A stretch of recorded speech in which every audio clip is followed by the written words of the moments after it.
Je m'appelle Maria Alcon, je suis responsable de la communication financière chez Solvay et je suis très heureuse de vous voir aussi nombreux à partager avec nous cet atelier où nous serons démontrer une aventure passionnante qui est le développement de l'avion solaire, une idée qui est née ça fait à peine 15 ans et qui a déjà fait la traversée de l'Amérique cette année. Donc un avion qui a la taille d'un avion commercial, mais qui n'a comme seul carburant l'énergie solaire, et pour lesquels notre groupe Solvay est très heureux de contribuer 6 000 pièces à cette aventure. Dans cette aventure, vous sera présentée par mon collègue Claude Michel, qui est le directeur des deux partenariats Solvay et Solar Impulse, et vous verrez qu'il a été très proche de cette aventure et qu'il a vécu chaque jour. Mais avant ça, permettez-moi simplement que je vous présente notre groupe, le groupe Solvay. Donc, Solvay, peut-être un nom qui n'est pas très connu en France, même si c'est un groupe ancien de 150 ans. Il fête cette année ses 150e anniversaire. Et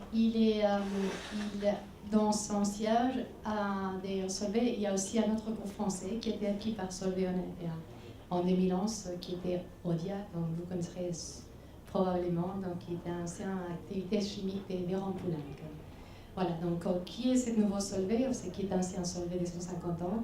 Eh bien, c'est un groupe qui est un peu à 20 000 personnes des par le monde, présent dans plus de 40 pays dans le monde, qui réalise un chiffre d'affaires de 12 milliards et demi, dernier chiffre année 2012, et qui a de nombreux sites industriels, plus de 110 sites des par le monde, en Europe, aux États-Unis, en Amérique latine et en Asie. C'est ce qui caractérise ce groupe, c'est qu'il est leader dans ces métiers, dans les différents segments d'activité où il a décidé et souhaité de rester. Il se trouve parmi un des trois groupes mondiaux pour servir ces segments. 40% des chiffres d'affaires est réalisé dans les pays émergents, qui aujourd'hui c'est effectivement un moteur de croissance et développement pour les groupes, aussi bien sa présence industrielle et sa présence en chiffre d'affaires en Europe reste encore majoritaire, je vous le montrerai ultérieurement. Il y a un portefeuille d'activités très divers, et vous le verrez, en servant des marchés très différents. Il y a un élément de culture très fort, donc un élément de culture qui date déjà de 150 ans, qui est la culture de l'excellence opérationnelle, de l'innovation, et c'est le sujet de cette réunion d'aujourd'hui, et de l'innovation et du développement durable. Donc, notre groupe a eu l'honneur d'être classé parmi les meilleurs chimistes mondiaux en termes de responsabilité sociale et de sustainabilité, en rentrant dans la liste des Dow Jones Responsibility Index qui n'est réservé qu'à 7 chimistes de par le monde. Sinon, pour ceux qui ne connaissent pas, donc Solvay d'origine belge, donc côté en Belgique, et suite à l'acquisition d'Erodia, double cotation en France également, et membre de l'indice, participant de l'indice des CAC 40 depuis l'année dernière, depuis septembre de l'année dernière.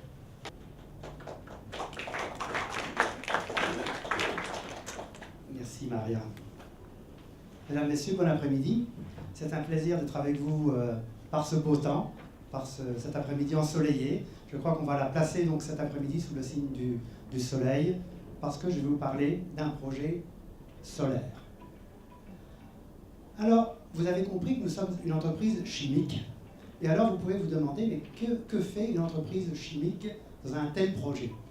Et c'est ce que je vais essayer de démystifier avec vous dès maintenant. Solar Impulse, probablement vous le connaissez, pour la plupart d'entre vous. C'est un projet qui est né il y a maintenant une dizaine d'années et qui a déjà posé sa roue à Paris lors du Salon du Bourget en 2011, qui a déjà effectué des vols au Maroc, qui a déjà effectué la traversée des États-Unis, comme on vient de le dire. Mais voyons un petit peu comment un tel projet peut naître et pourquoi un tel projet prend naissance, et aussi pourquoi une entreprise telle que la nôtre, une entreprise de chimie, est partenaire très impliquée dans ce projet. Alors, on connaît l'avion, évidemment, parce que c'est le rêve, le mythe d'Icare en quelque sorte.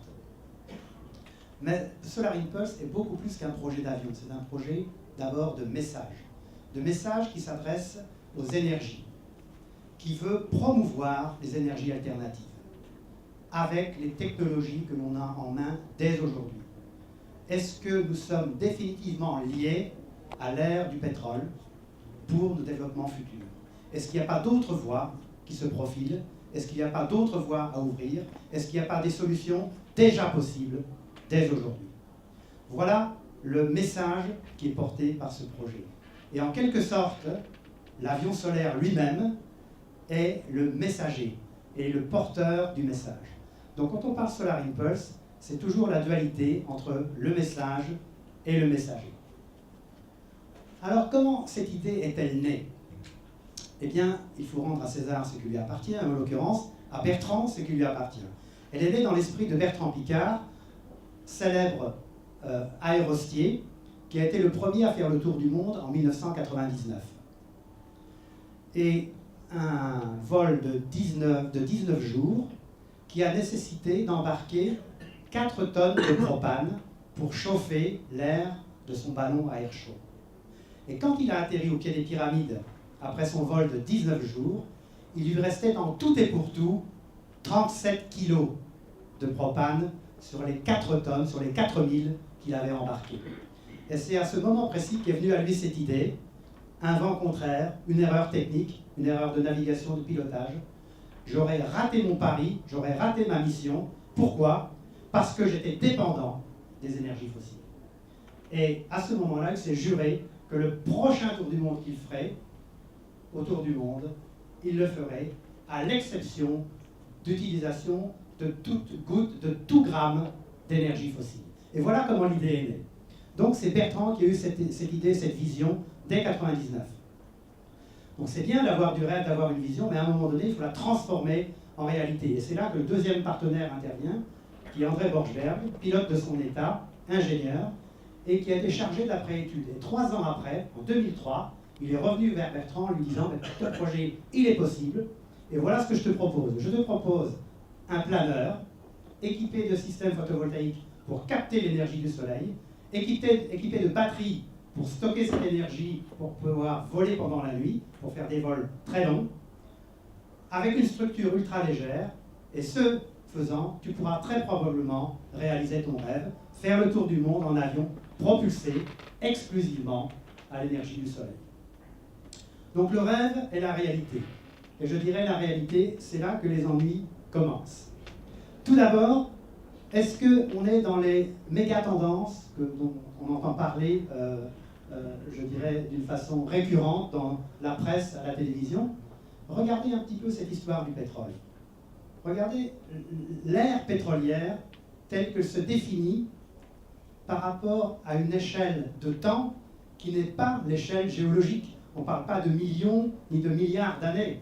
On parle de quelques centaines et de quelques 2 milliers d'années. Eh bien, vous voyez que l'ère pétrolière aura, disons, une étendue de 2 siècles, un siècle et demi, 2 siècles, et puis elle va disparaître.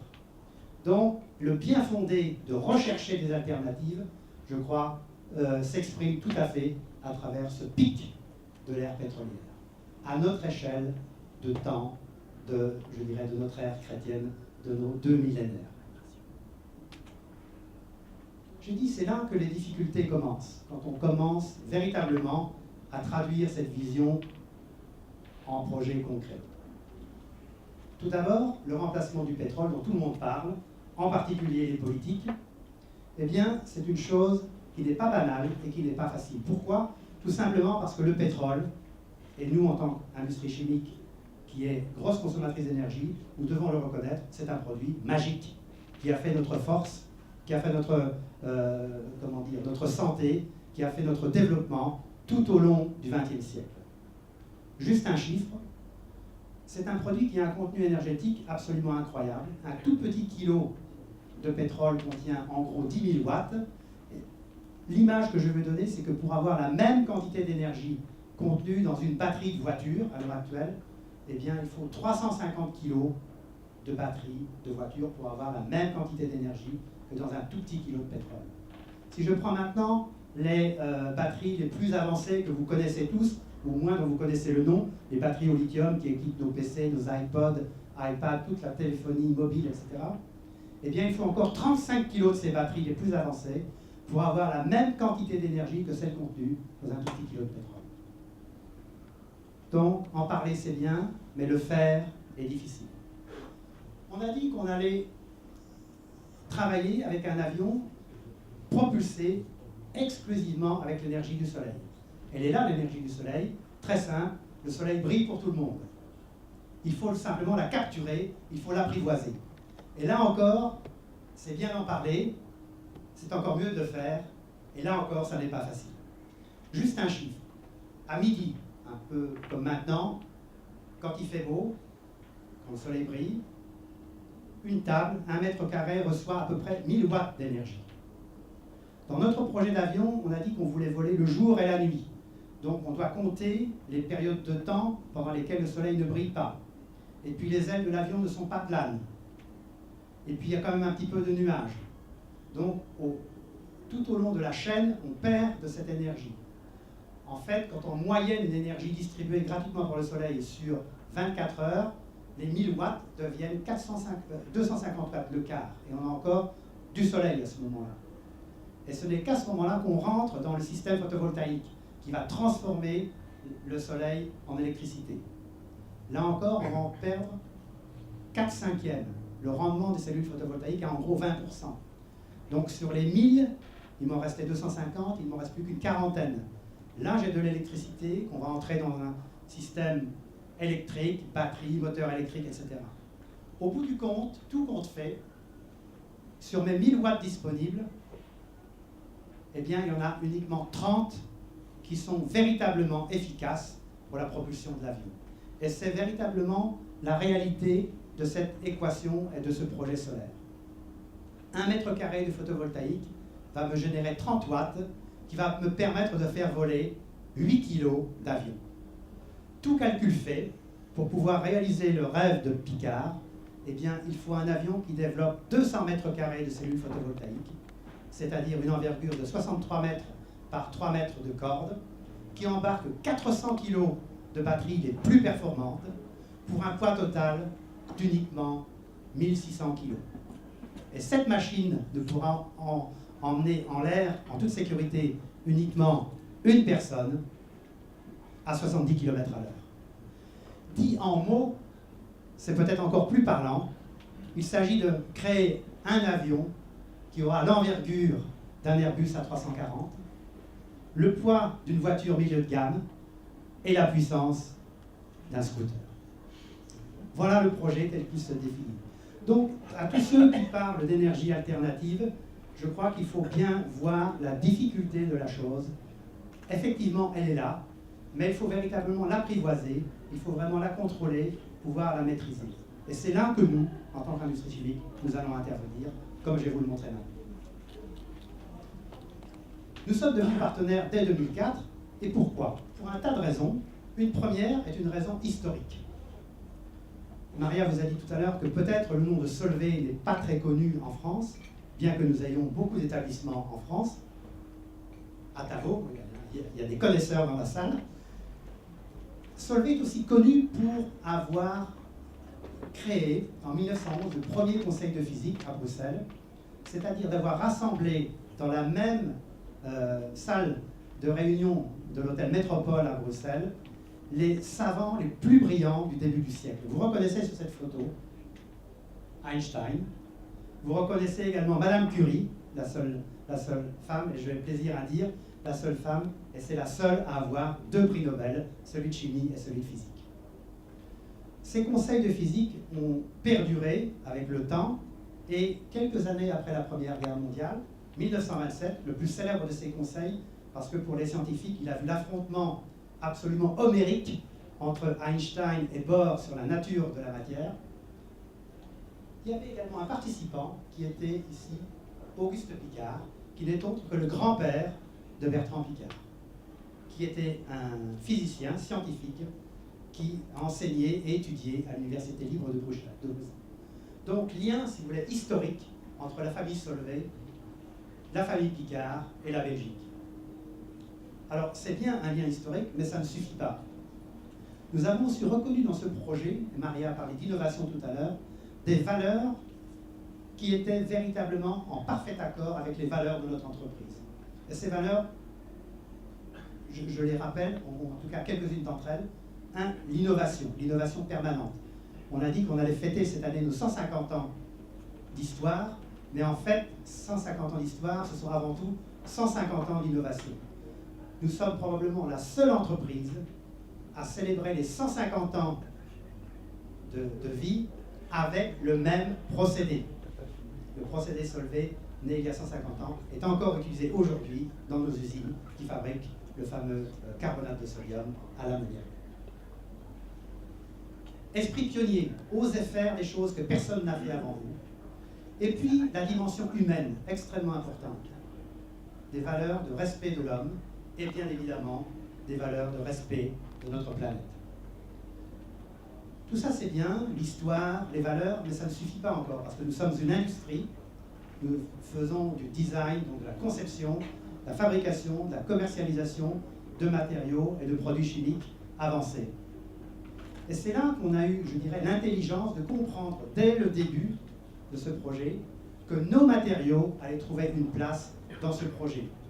Et je le dirais même autrement, sans nos matériaux avancés, un tel projet ne pourrait pas avoir lieu. Et donc c'est le pari qu'on a fait, le risque qu'on a pris en devenant partenaire dès 2004, dès le début du projet, à l'époque où, je dirais, Picard et Borchberg n'avaient qu'une feuille blanche, une envie de réaliser ce projet, mais sans solution, sans équipe, sans financement, sans rien. Uniquement la volonté de le faire. Et je crois que l'intelligence de notre direction de l'époque a été de dire « devenons partenaires » parce que nous avons le sentiment, le pressentiment que nos produits vont devenir indispensables pour une telle réalisation. Et on a commencé à travailler avec l'équipe de Picard et Borchberg dans des domaines de l'avion solaire, mais dans des domaines qui sont des domaines d'application courante. Domaine de l'isolation thermique, domaine de l'allègement, de la légèreté, pour les trains, les voitures, tout ce qui est mobilité. Le domaine de la capture des énergies alternatives, dans ce cas-là c'est le soleil. Le domaine du stockage de ces énergies alternatives, parce que qui dit énergie alternative se heurte inéluctablement à leur stockage intermédiaire à un moment donné. Puis des domaines comme la lubrification, efficacité des batteries, j'en ai parlé, et puis tout ce qui est également simulation numérique, calcul, donc là c'est un peu plus de science. Et je vais vous montrer maintenant juste quelques images, si vous voulez, de ces réalisations. Là vous le verrez dans le film. Un des gros défis était de construire extrêmement léger. Et lorsqu'on a conçu l'avion, vous voyez ici c'est l'arrivée du fuselage, qui est une pièce unique de 21 mètres de long. On a vu cet énorme camion arriver sur le tarmac de l'aérodrome de Dübendorf, à côté de Zurich. On a ouvert le camion, et il y a un type qui a pris le fuselage à un bout, et un autre qui a pris le fuselage à l'autre bout, et à deux, en trottinant pratiquement, ils ont sorti le fuselage du camion. C'est pour vous dire combien cette pièce maîtresse de 21 mètres de long est légère. Autre invention Solvay, c'est le concept du cockpit en coquille d'œuf. La protection du pilote, c'est simplement une paroi de mousse qui a la triple propriété d'être résistante mécaniquement, qui est légère et qui est isolante thermiquement. Et bien ça, c'est un développement que nous avons fait avec nos produits en collaboration avec un autre chimiste qui est Bayer. Autre exemple, c'est le longe-rondelle, c'est-à-dire la pièce maîtresse de l'avion. C'est la poutre, en quelque sorte, qui traverse les 63 mètres d'envergure de l'avion. Eh bien, croyez-moi si vous voulez, vous avez une image ici de la structure intime de cette pièce. Eh bien, c'est un nid d'abeille en papier, imprégné avec une de nos matières plastiques, qui lui confère solidité, rigidité et qui permet de la coller. Donc en quelque sorte, on peut dire que la pièce maîtresse de cet avion est faite de papier, évidemment modifiée par notre chimie. Et je pourrais multiplier les exemples. Au bout du compte, après maintenant, on est en 2013, pratiquement 10 ans de collaboration, eh bien, nous avons 11 produits Solvay, à peu près 25 applications différentes, 6000 petites pièces, si je compte tous les petits boulons et rondelles, pièces d'assemblage, qui sont à bord du Solar Impulse. Et pour nous, pour la chimie, c'est un véritable succès. Et donc, je dis et je répète, sans Solvay, sans la chimie, un tel projet, eh bien, ne volerait pas, tout simplement. Quand on parle d'un tel projet, évidemment, il y a le côté glamour, je dirais, de l'avion, du rêve d'Icare, de Picard, des équipes, des missions, atterrissage, décollage. N'oublions pas les hommes et les équipes derrière. Vous comprendrez qu'un tel projet est un succès grâce aux hommes qui y travaillent. Alors tout d'abord, les deux patrons, vous les reconnaissez maintenant, Picard et Borchberg, le visionnaire et l'ingénieur, complémentaires dans leur management du projet. Alors c'est bien d'avoir des patrons, il faut une équipe.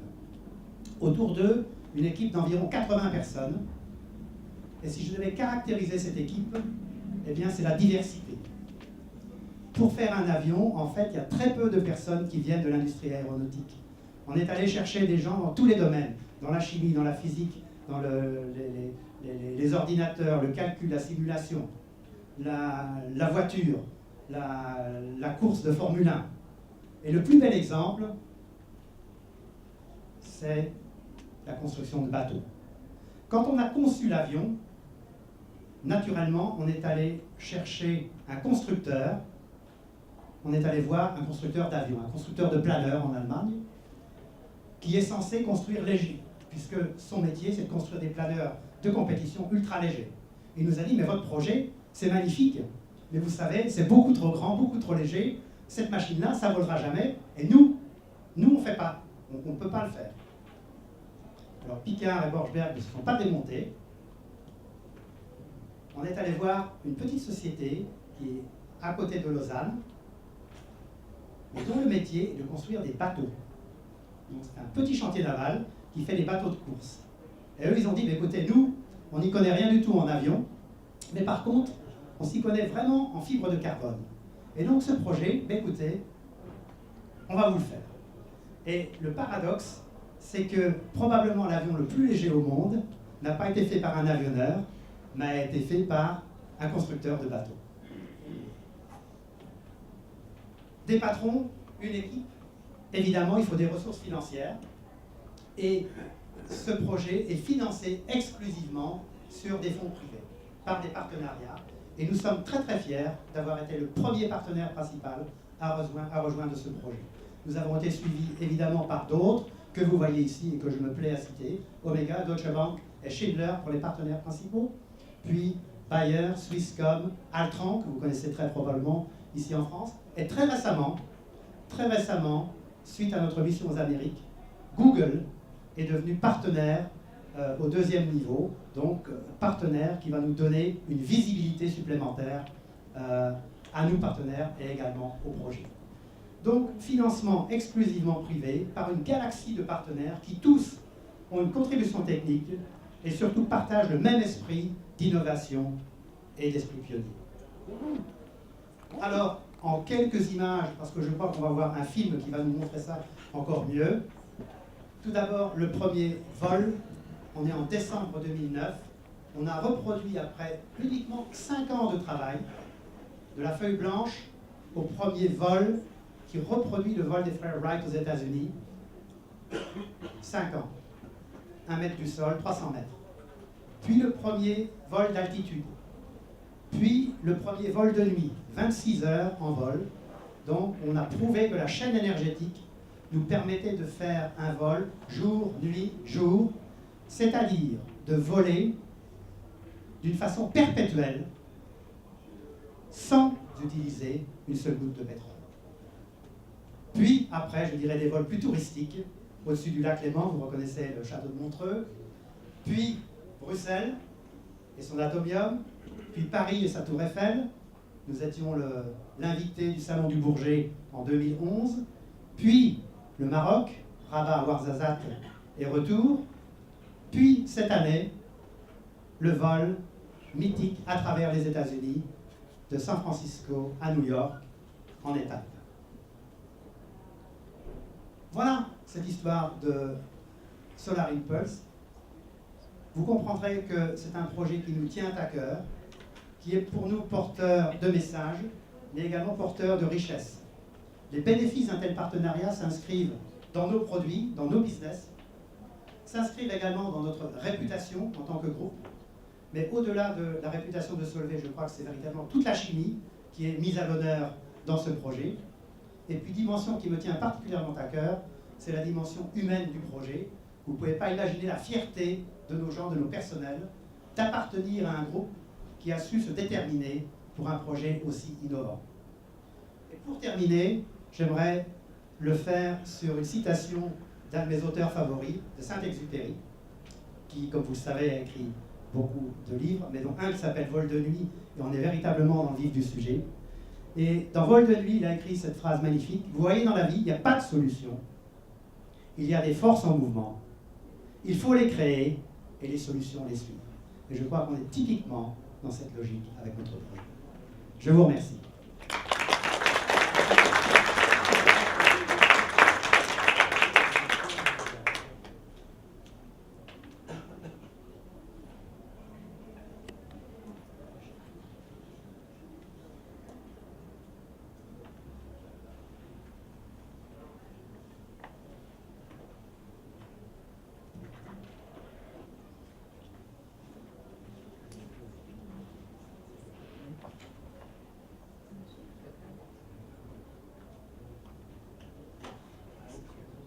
La lumière. Ouais, il n'y a pas de lumière.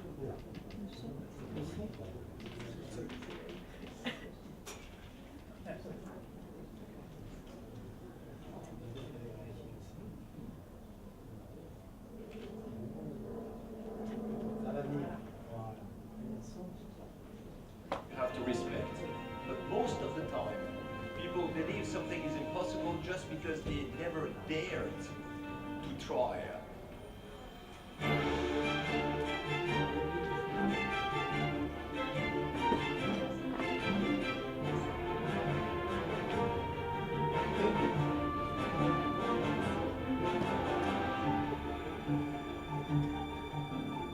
Solar Impulse is a team of 75 members and 80 partners, challenging each idea and fighting for energy savings.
beginning we thought it was crazy, but we finally did it.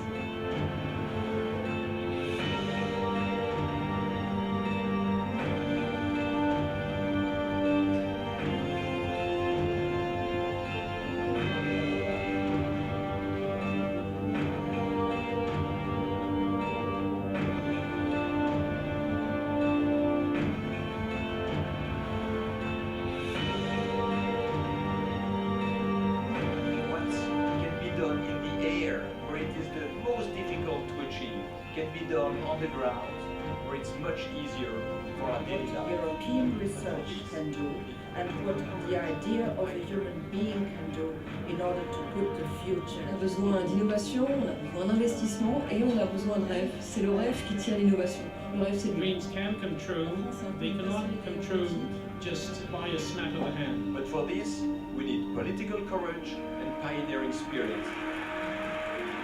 If it's possible to fly without fuel or oil, why it's not possible in these other areas? It does not mean that we have to live in a dull and grey world. We are going, all of us, planning our grandchildren.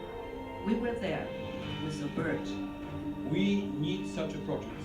It's great for development the whole European Union. Because the world needs this clean tech. And if we wait until Asia makes this, we bring up your message into The goal of this project is to demonstrate what we can do with existing technologies in terms of energy savings. It's amazing, just amazing. I've seen many pictures, I've looked at the website, I follow every day what's happening.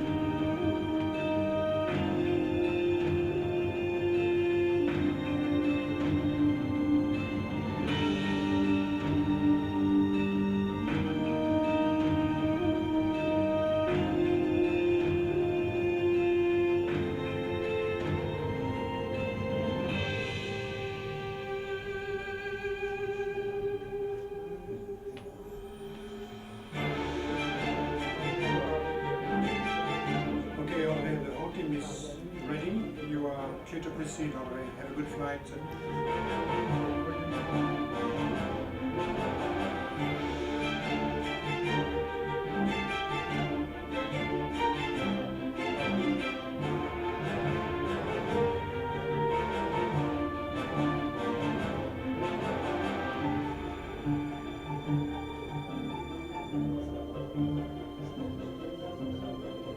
So, for us all, the adventure starts.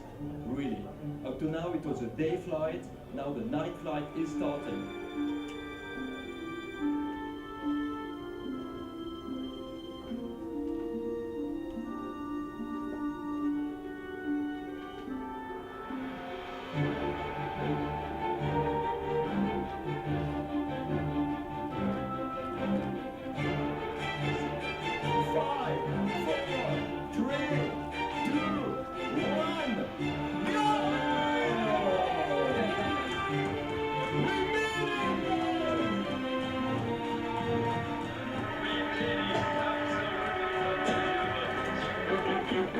On a réussi, tu as réussi, on est extrêmement fiers de toi, c'est absolument fabuleux ce que tu as accompli, ce que toute cette équipe a accompli.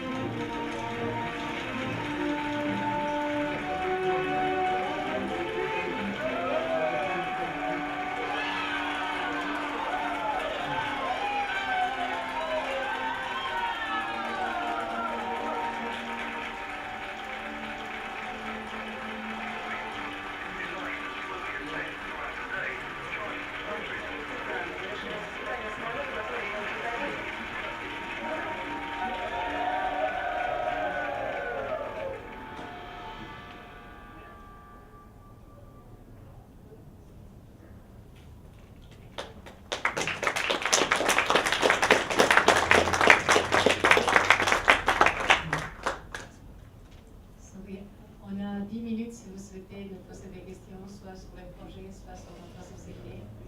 On sera très heureux. Il y a un micro, si vous avez une seconde, on a tout de suite. Alors,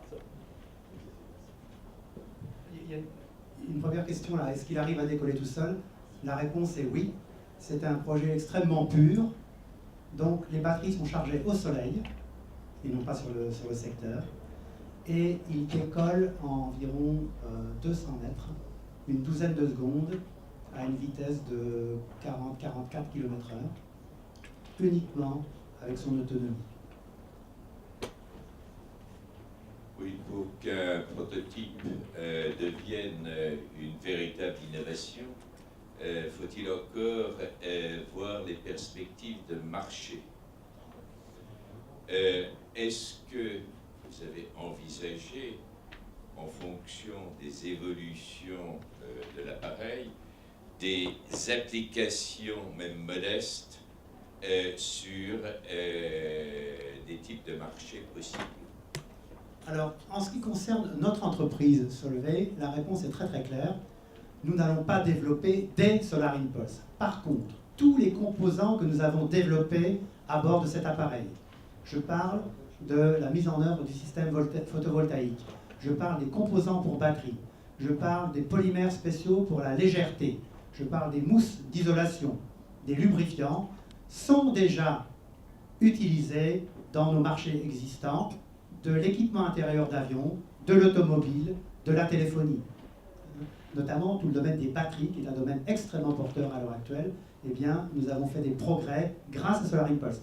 Donc la valorisation pour l'entreprise, en tout cas Solvay, n'est pas dans le Solar Impulse, qui n'est pas un projet commercial.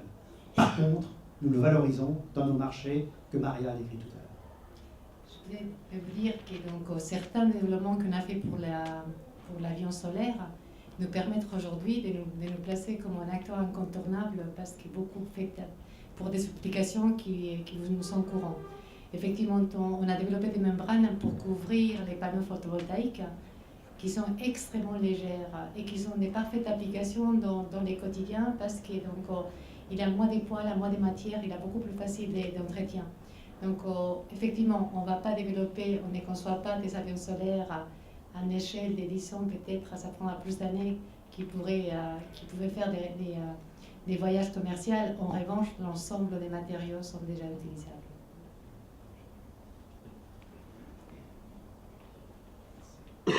Oui, bonjour. Une question, quelle est l'altitude de vol de l'avion, s'il vous plaît? Il peut aller jusqu'à 9500 mètres. On a déjà volé à 9500 mètres. Et plus vous volez haut, plus vous pouvez tenir, je dirais, vous avez une possibilité de rester plus longtemps en l'air, puisque le soleil éclaire plus longtemps. Oui, mais ça c'est vrai, pendant la journée. Pendant la journée, oui, voilà. mais l'idée c'est de suivre, le vol suit le cycle du soleil.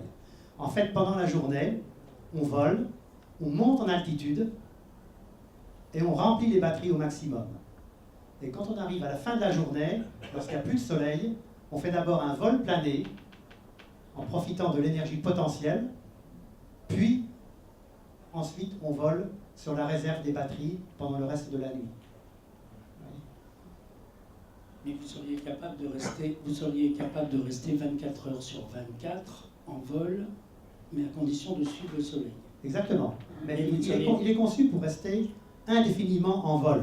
À condition de suivre le cycle du soleil. Et en fait, on stocke de l'énergie dans les batteries, mais il y a une deuxième façon de stocker de l'énergie, c'est de monter en altitude. Comme c'est un planeur, comme je l'ai dit, il a d'excellentes qualités de planeur. En montant à 9500 mètres à la fin de la journée, on fait les 3 ou 4 premières heures de vol de nuit en se laissant planer. Donc sans consommation d'énergie.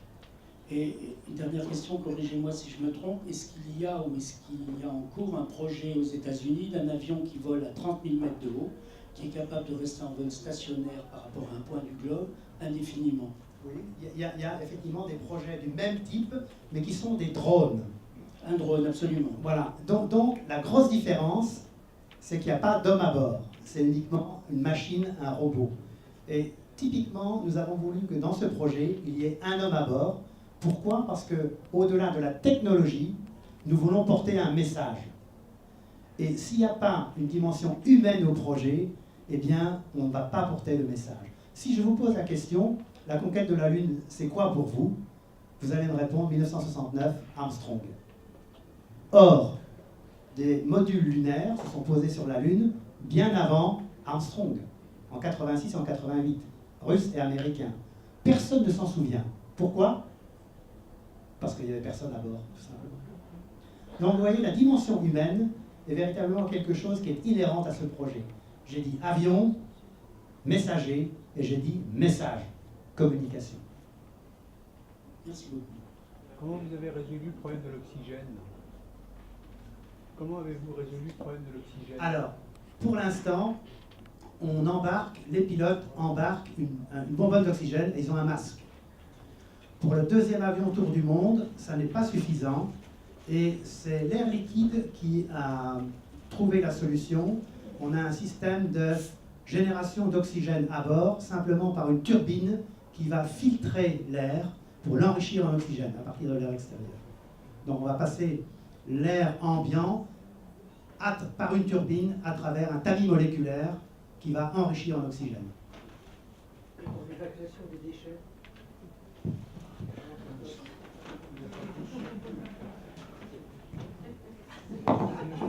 Je peux vous dire comment M.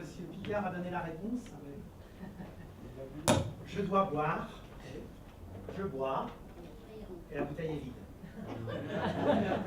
Voilà. C'est ce qu'il avait fait dans son vol en Montgolfière. Non, disons, ça c'est vrai pour la partie liquide. Pour le solide, on va essayer d'en avoir le minimum en suivant une diète préalable. C'est-à-dire, vous savez, c'est toute la problématique des astronautes, c'est d'avoir une alimentation pratiquement sans fibres. Parce que le gros des déchets solides sont des fibres. Donc si on a une alimentation sans fibres, pratiquement tous les déchets sont liquides. Mais la technique est simple, ce sont des poches en plastique. Pour être très concret.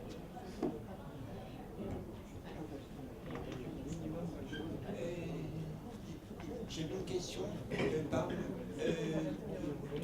au niveau de l'énergie. La première au niveau des batteries. Actuellement, pour les batteries, on utilise du lithium-ion, mais du lithium-ion, c'est des ressources que l'on puise dans la planète et on sait très bien que l'on n'a pas assez pour une production mondiale, voitures, avions et tout le reste. Donc je voulais savoir si au niveau chimie, on se penchait sur autre chose pour les batteries du futur. Et ma deuxième question, c'était pour les panneaux solaires. J'ai lu et j'ai entendu parler que les panneaux solaires chauffaient beaucoup. C'est ce qui provoquait le problème de productivité pour l'électricité. Est-ce que ça aussi, au niveau chimique, on peut aussi encore améliorer les panneaux solaires? Alors, pour répondre rapidement à vos deux questions, la réponse est oui.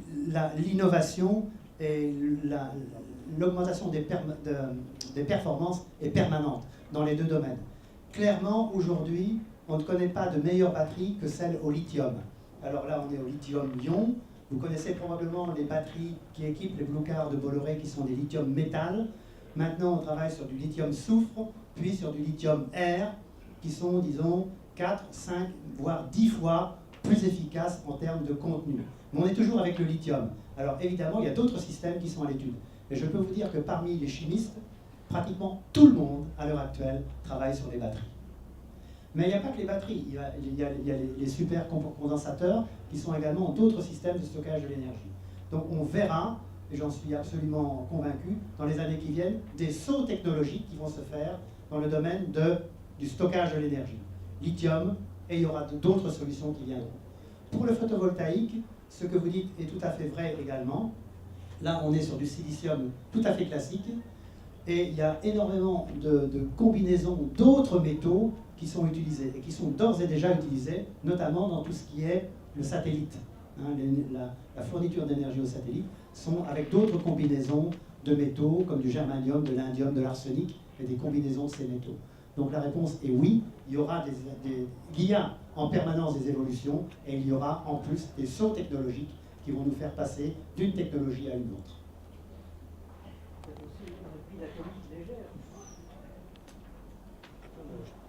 Sur Mars, je sais que sur Mars, les Américains, quand ils ont envoyé leur voiture là sur Mars, ils ont carrément mis une pile atomique, hein, de façon à ce qu'il n'y ait pas de problème avec le problème de l'alimentation justement par le Soleil, de pouvoir faire mouvoir les rovers.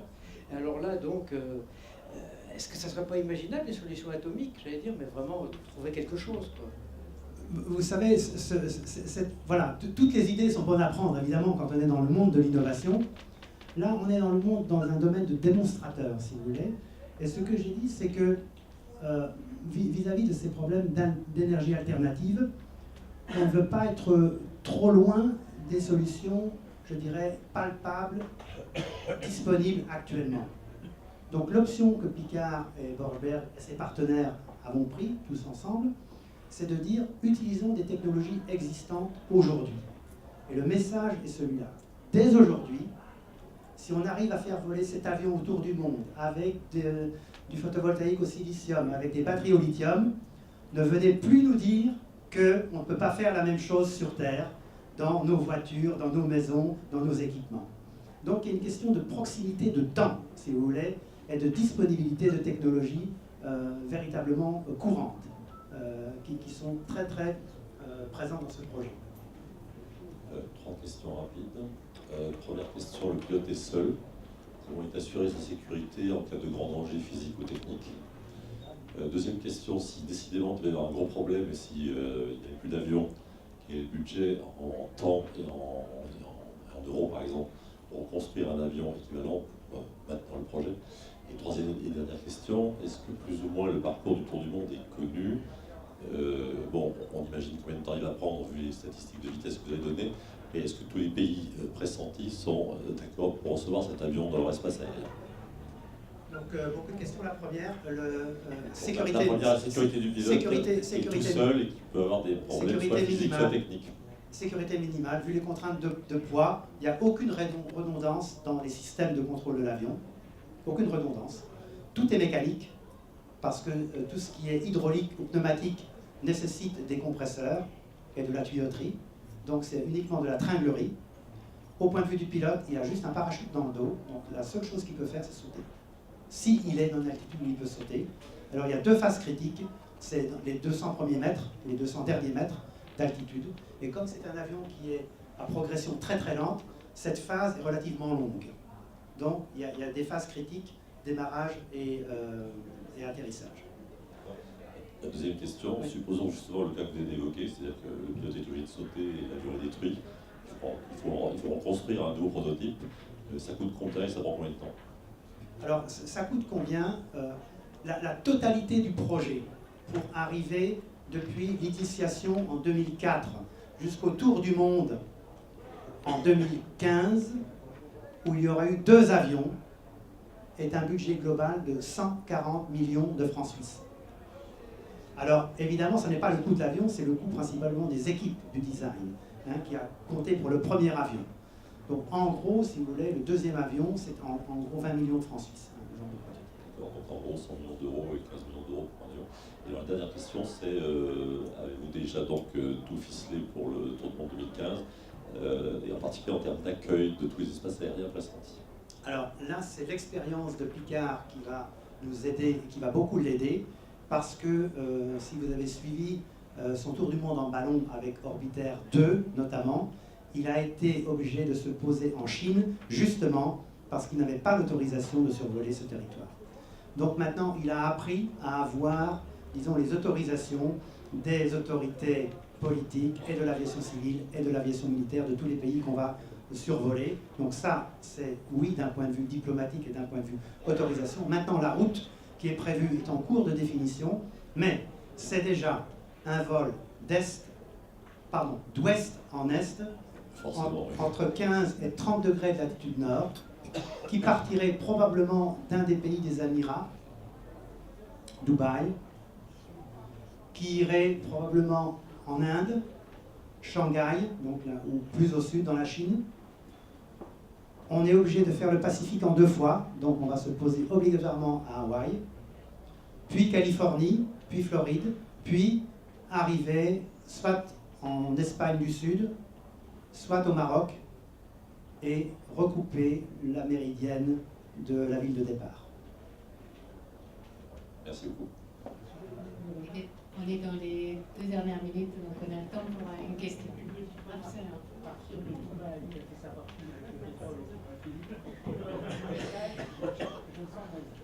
Eh bien, détrompez-vous.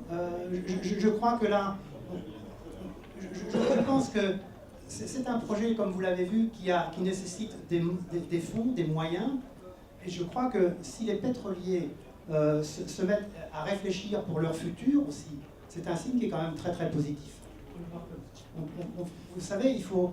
je ne veux pas dire qu'il faut être un peu schizophrénique quand on fait des innovations, mais je préfère le mot d'ambidextrie, hein, c'est-à-dire qu'il faut savoir utiliser les moyens et des ressources classiques traditionnelles pour créer les produits et les moyens du futur. Quel était votre rôle dans le projet? Moi, je suis rentré dans le projet en tant que communicateur en 2004 et depuis 2009, j'assure la coordination globale du projet. Donc, j'ai fait tout ce qui est coordination du développement technique, tout ce qui est communication autour du projet, aussi bien en externe, que je fais aujourd'hui, qu'en interne dans notre groupe. Je vous ai dit la dimension employé, fierté d'appartenance dans le groupe.